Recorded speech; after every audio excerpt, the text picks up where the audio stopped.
राम जी ने सीता मैया से पहली बार भेंट की, मुलाकात की अयोध्या जी में। तो सीता मैया राम से बोली, प्रभु।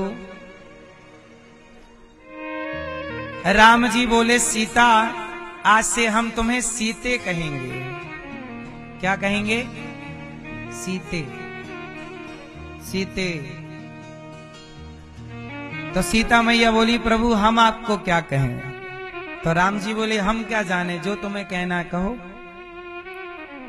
आप ही बताइए ना, हम आपको क्या कहें। राम जी बोले, हम क्यों बताएं?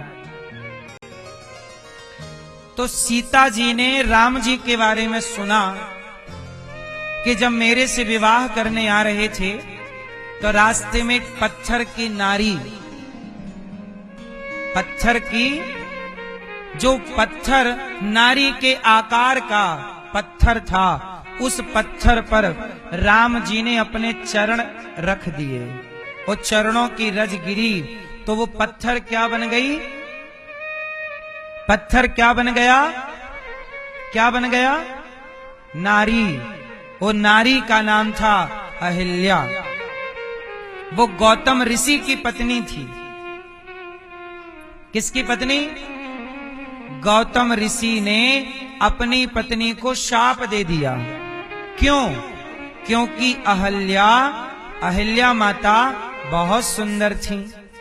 तो देवराज इंद्र अहिल्या से विवाह करना चाहता था। देवराज इंद्र अहिल्या से क्या करना चाहता? विवाह।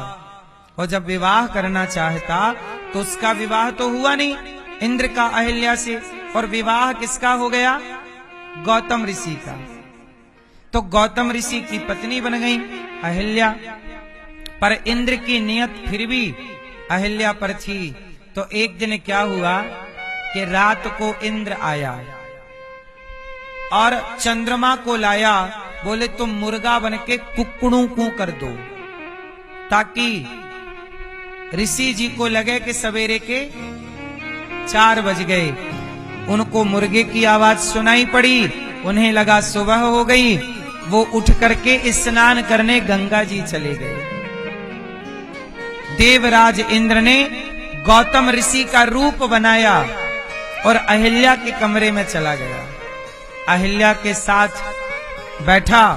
अहिल्या समझ तो गई कि मेरे पति सुबह के टाइम काम वासना लेकर मेरे पास नहीं आ सकते, जरूर मेरे साथ छल हो रहा है। परंतु पति के रूप में थे ना, गौतम ऋषि के रूप में इंद्र बन गए, तो वो विरोध ना कर पाई। और तब तक गंगा जी के पास गौतम ऋषि गए। तो गंगा मैया ने कहा, ऋषि आज तुम जल्दी आ गए, अभी तो रात के 1 बजे हैं। अब तो गौतम जी बोले कि मेरे साथ छल हुआ। किसने किया? जब गए तो देवराज इंद्र अहिल्या के कमरे से बाहर निकल रहे थे, तो गौतम ऋषि ने शाप दे दिया, अरे इंद्र, तू देवताओं का राजा होकर मेरी पत्नी के पास आया, तू स्त्री लंपट बन रहा है, योनि लंपट है, तू जा, तेरे शरीर में 1000 योनियां हो जाएं।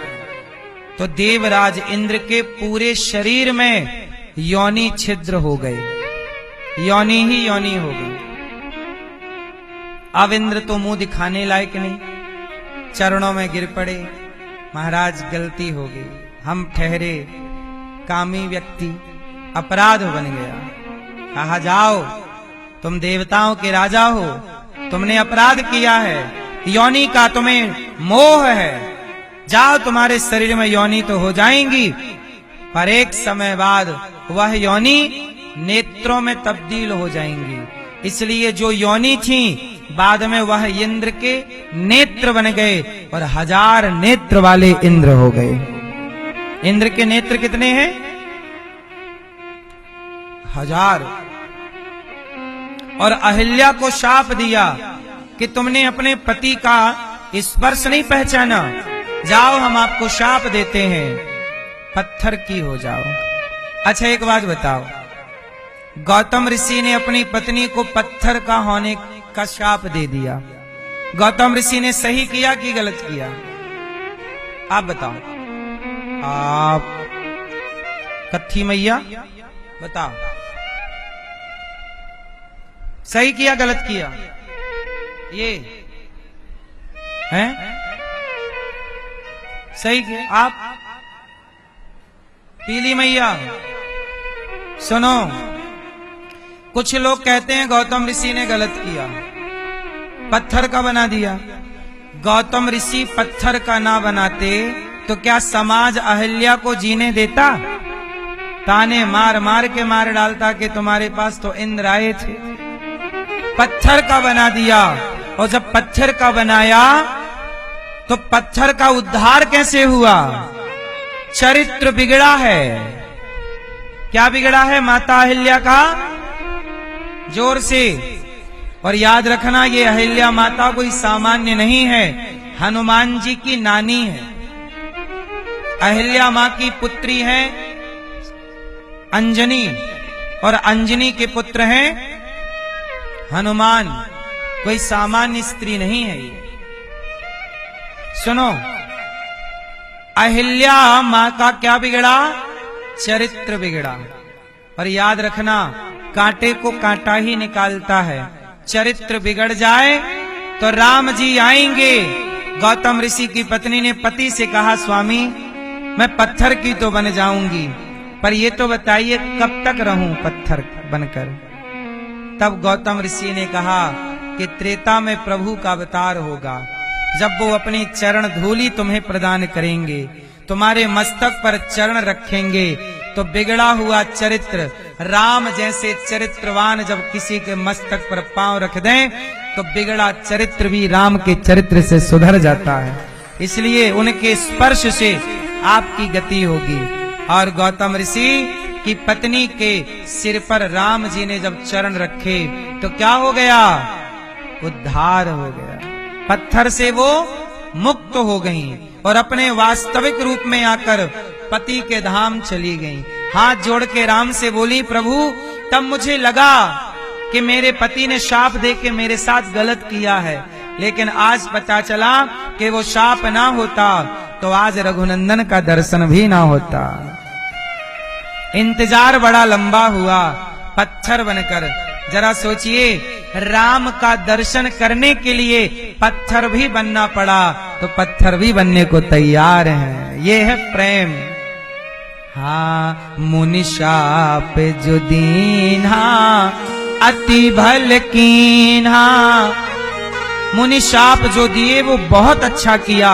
अब तो सीता मैया बोली कि प्रभु आपने अकारण उस पत्थर पर कृपा की, इसलिए आपको आज से मैं करुणा निधान कह करके पुकारूंगी। तो राम जी का नाम क्या हुआ? क्या हुआ? क्या हुआ? हाँ, करुणा निधान रहुआ जगत के दाता है। श्री भगवान रहुआ जगत के दाता है। करुणा निधान रहुआ जगत के दाता है। करुणा निधान रहुआ जगत के दाता है। अच्छा ये बताओ, करुणा निधान रहुआ, ये रहुआ का मतलब क्या हुआ? हैं? हैं? हाँ? आप बिहार से हो? हाँ, जो बिहार के होंगे वही इस भजन को समझ पाएंगे।